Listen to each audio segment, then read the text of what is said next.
My name's Denise Foster, I'm 28, and until one dinner shattered my illusions, I thought I understood my own family. We sat around the dining table in our grand Atlanta home, the kind that practically whispered old wealth. But I wasn't there to fit in, or play by their rules. My world revolved around my startup, a tech vision I believed could change lives. To them, though, it was nothing but a foolish obsession I should have abandoned long ago.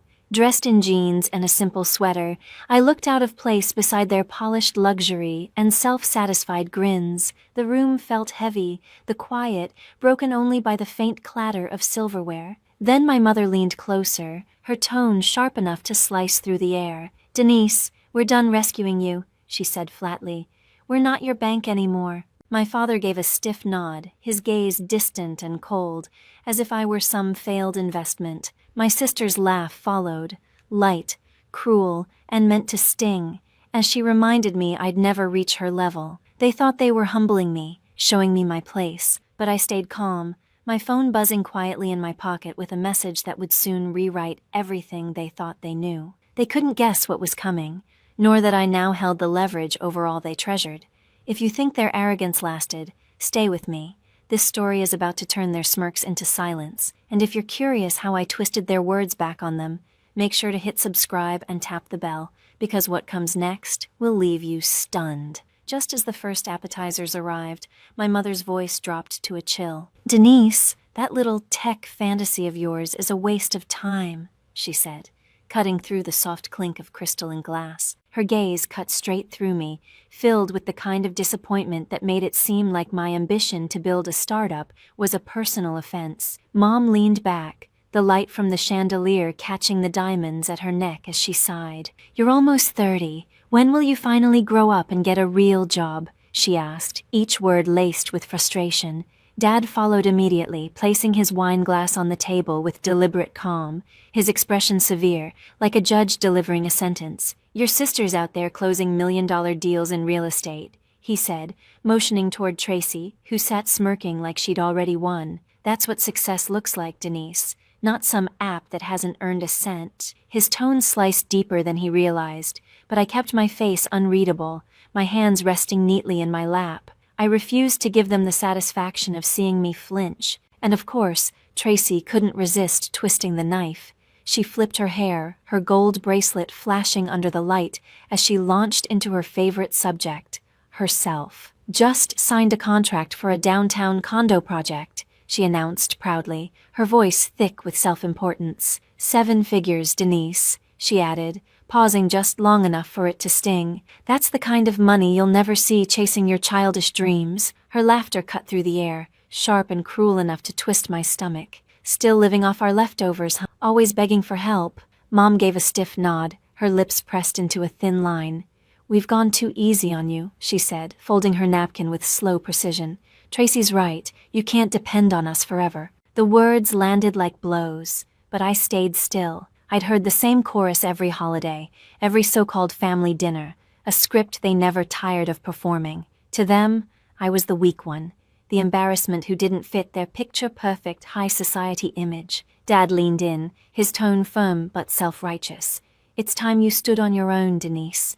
No more safety net. You need to learn what it means to earn something." His voice carried the authority of someone pretending he'd clawed his way up, though every inch of his comfort had come from inherited wealth.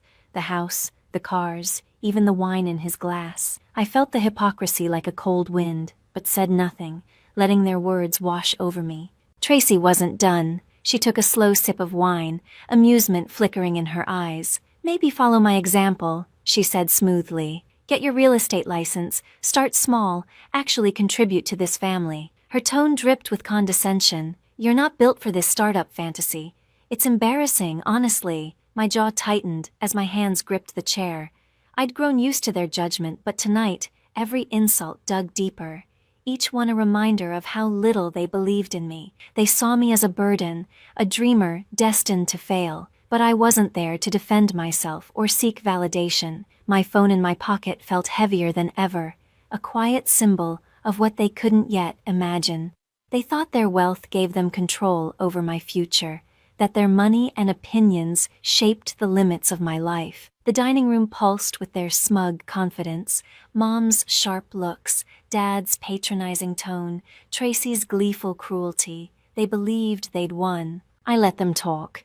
Every word was another shovel of dirt on their own grave. When the time came to toast, glasses clinking in arrogant unity, my phone vibrated. I glanced down and froze for a heartbeat at the name flashing on the screen, Margaret Lee, Trust Fund Manager. Her message was short but devastating. Approve monthly allowances for Edward, Nancy, and Tracy Foster, $20,000 each. Sliding the phone back into my pocket, I felt calm settle over me. The balance of power had just shifted. They thought they'd humiliated me, but soon they'd understand exactly who held their future in her hands. Across the room, I caught Shannon Reed's eye. My closest friend and partner in the startup knew exactly what this night meant. She'd stood beside me through endless nights of coding, every nerve-wracking investor pitch, every setback that nearly broke us. I gave her a small nod, and without a word, she excused herself from her conversation and joined me by the bar. "They're not ready for what's coming," she murmured, her voice low but brimming with electricity. "They have no clue you're the one in control here." I leaned in slightly, keeping my tone even. "They've been living off my choices for years," I said, watching Mom, Dad, and Tracy laugh among their glittering circle of friends. It's time they finally understood. Just then, the dining room doors swung open. Margaret Lee entered, her heels striking the marble floor in crisp, deliberate beats. She carried a slim leather folder, her expression composed, yet charged with purpose, as if she'd come to deliver a reckoning. The hum of conversation faded. Guests glanced around, sensing the shift. Mom's smile faltered, suspicion flickering in her eyes. Dad set his wine glass down, his posture stiffening. Tracy stopped mid-sentence, her gaze darting to the newcomer. "Miss Foster," Margaret began, her clear, firm voice cutting through the air, "I need your authorization for the trust fund disbursements." She opened the folder, revealing neatly arranged documents stamped with the family trust seal. Every head in the room turned toward me, confusion rippling like a current. Dad broke the silence with a harsh laugh. "This is ridiculous," he scoffed. "Denise, managing the trust, she's a dreamer chasing a failing app." Mom's voice rose, brittle and strained. "There must be a mistake, Margaret. Our daughter doesn't control our finances. She can barely handle her own." Tracy crossed her arms, smirking. "Is this supposed to be a joke? Denise, in charge of our money? Please." Margaret didn't blink. Calmly, she slid a document across the table and tapped a highlighted line. "Miss Denise Foster has been the sole trustee of the $20 million Foster Family Trust since the age of 25, she stated, her voice precise and unwavering. "She manages all assets, the estate, the vehicles, and the monthly disbursements of $20,000 each. No funds are released without her consent." The room fell utterly still. Dad's complexion drained of color, his authority collapsing in an instant. Mom's hand flew to her necklace as if to steady herself.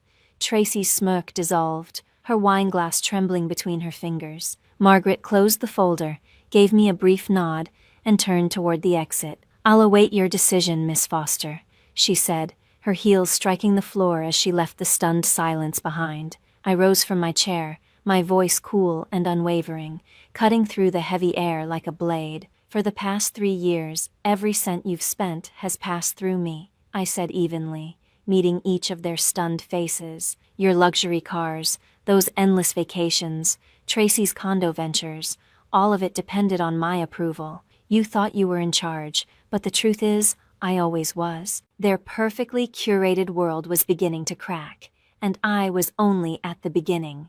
Dessert plates clinked softly as my phone vibrated again. I pulled it out, ignoring the awkward chatter that tried to fill the silence. A new message appeared on the screen, from Paul Carter, the bank manager overseeing the trust. "Confirm. Hold on all foster family allowances." My pulse stayed calm as I hovered over the reply, knowing exactly what came next. After years of being their scapegoat, it was time they learned what their condescension cost. I stepped a few feet away from the table, my voice low but resolute as I spoke into the phone. "Put a hold on everything," I said.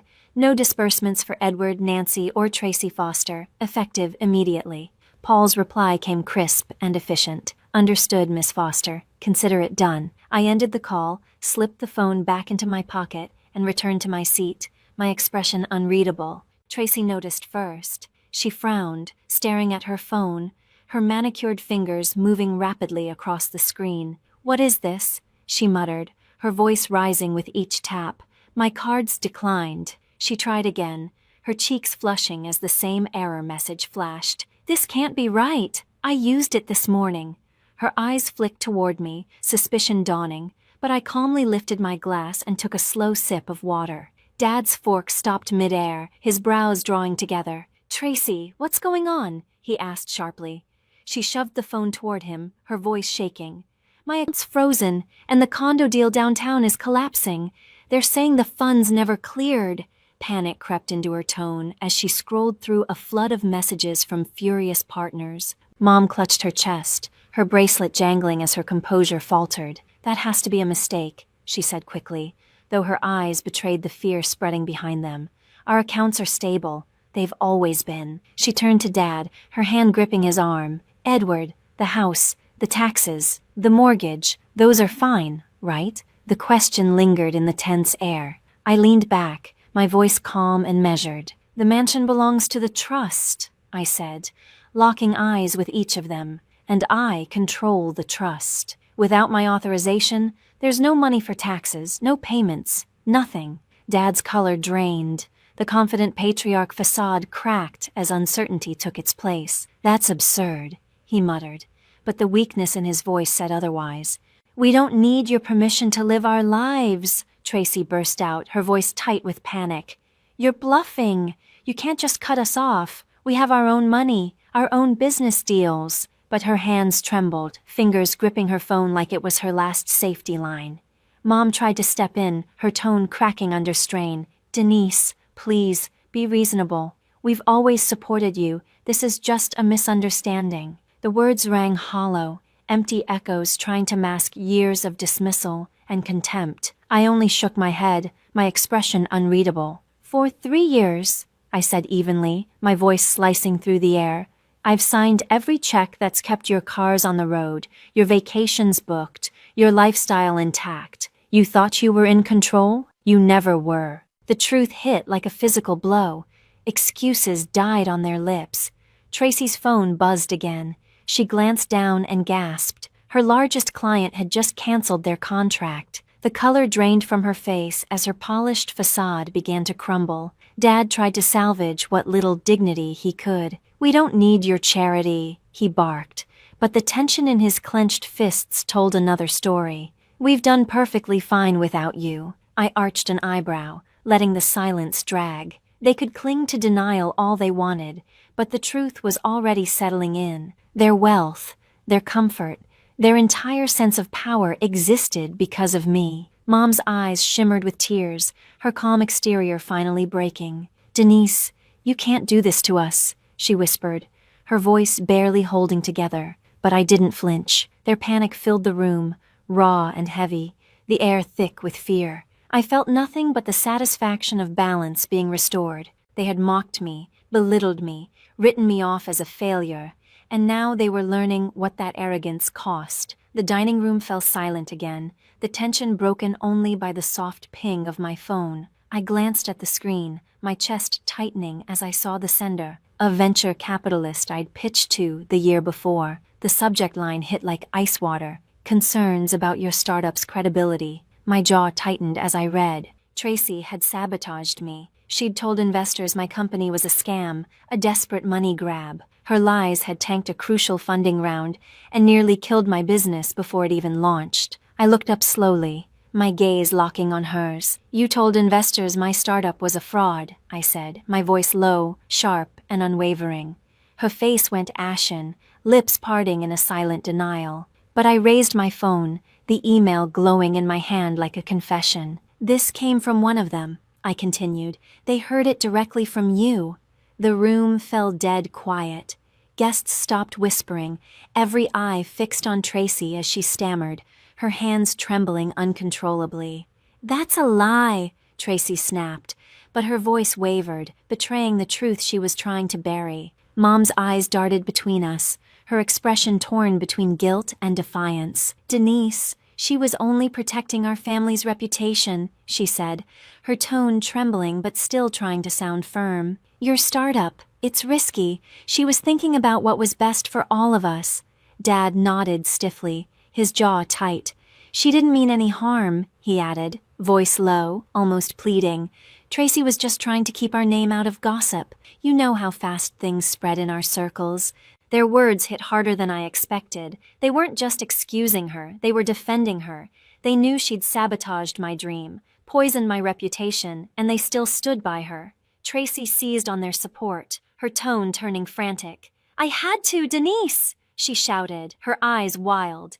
"Your app was a disaster waiting to happen. It was dragging our family down. I was saving us." Her voice shook, her excuses flimsy, her fear bleeding through every word. I could almost hear her confidence collapsing as her empire unraveled around her. The room seemed to close in, the weight of betrayal pressing down like a storm. I set my phone on the table, my gaze locked and cold. "You all knew," I said quietly, the steel in my voice slicing through the air. "You knew she lied to investors. You knew she tried to destroy everything I built, and you still defended her." Mom's fingers clutched her necklace, eyes shining with tears she couldn't hide.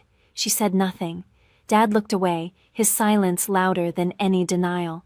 Tracy's shoulders sagged, the last of her defiance draining away. "You thought you could break me," I continued, standing straighter, my tone calm but unyielding.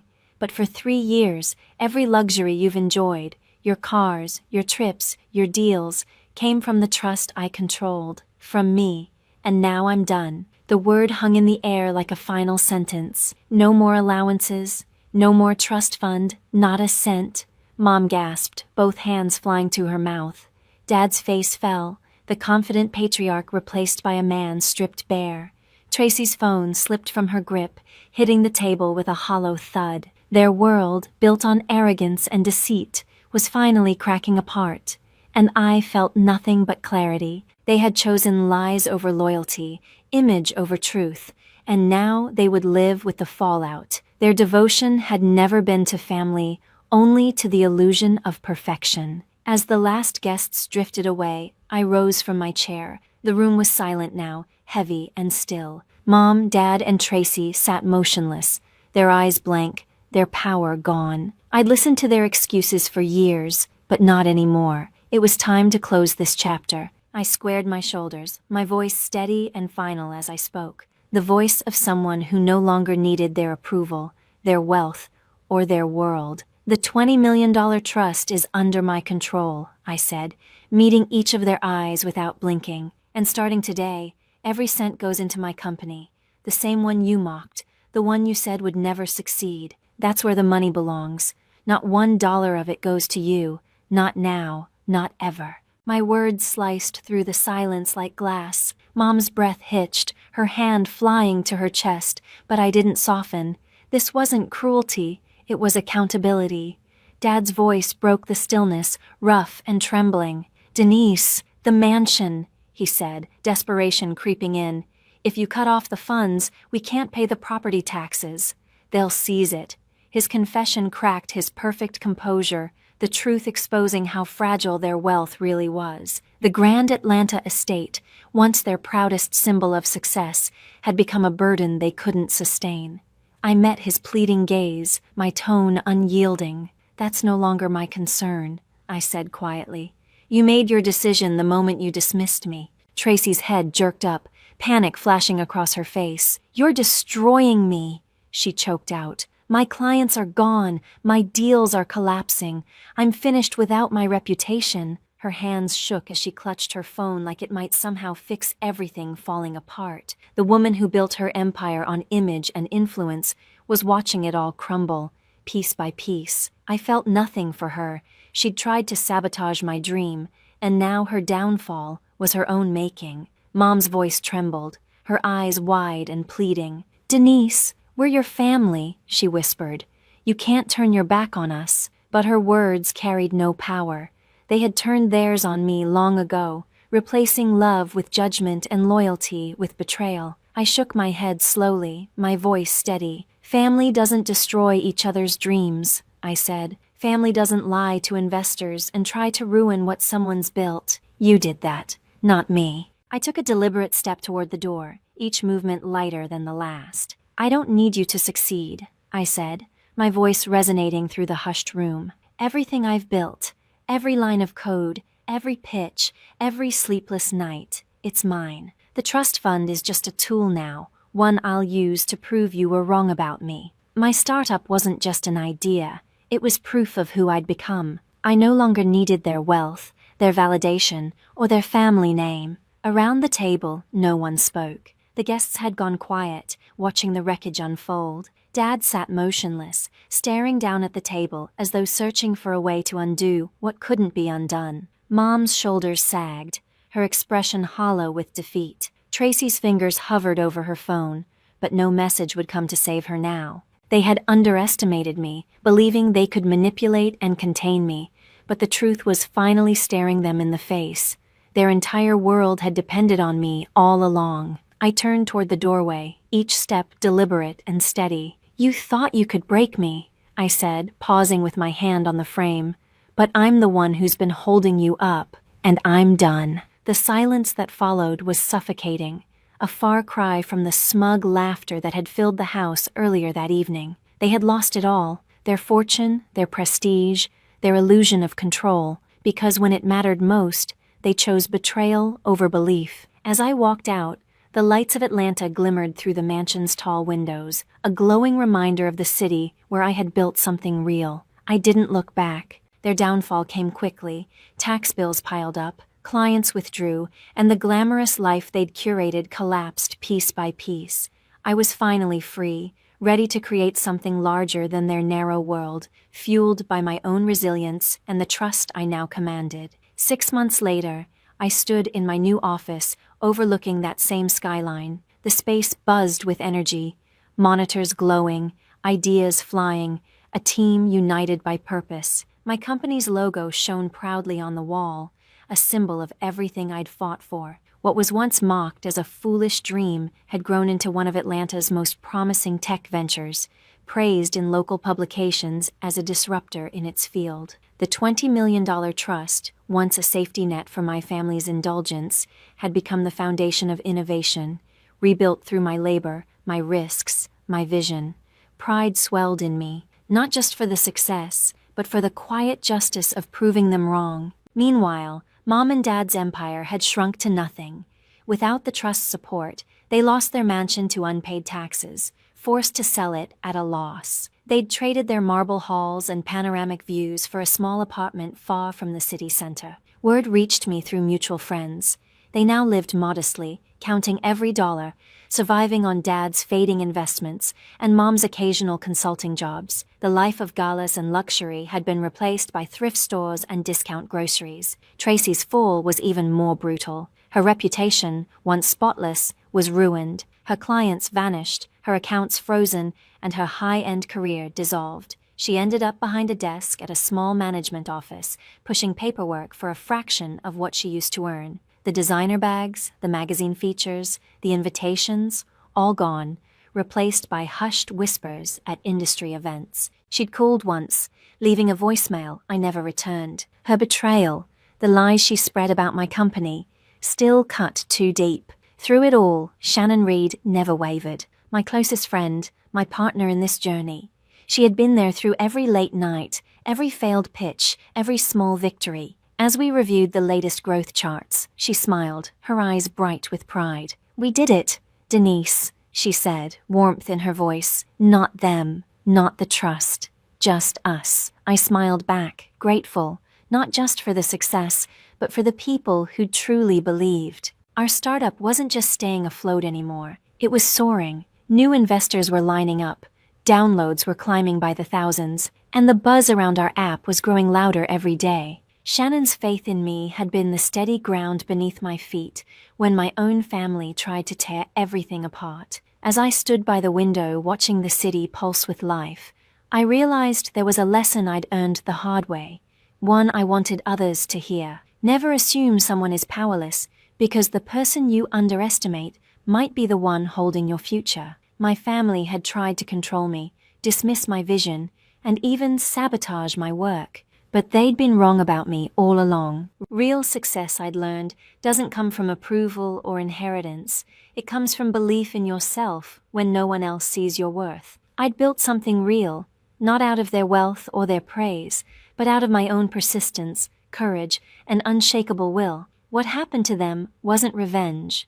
It was consequence. Mom and Dad's pride, Tracy's deceit, they had created their own downfall. They'd called me naive, told me my dreams were foolish, but their doubts had become my fire. The trust fund they once leaned on had become the engine driving the future I was creating. I no longer needed their recognition to know I'd won. And to everyone who's followed this journey, thank you. Your support means everything to me, and I hope my story reminds you of your own strength. Never let anyone convince you that you're small. You have everything you need inside you to build something extraordinary. Tell me in the comments about a time you proved someone wrong, or a dream you're fighting for. And if this story moved you, don't forget to like, subscribe, and hit the notification bell. Here's to building our futures on our own terms, no matter who doubts us.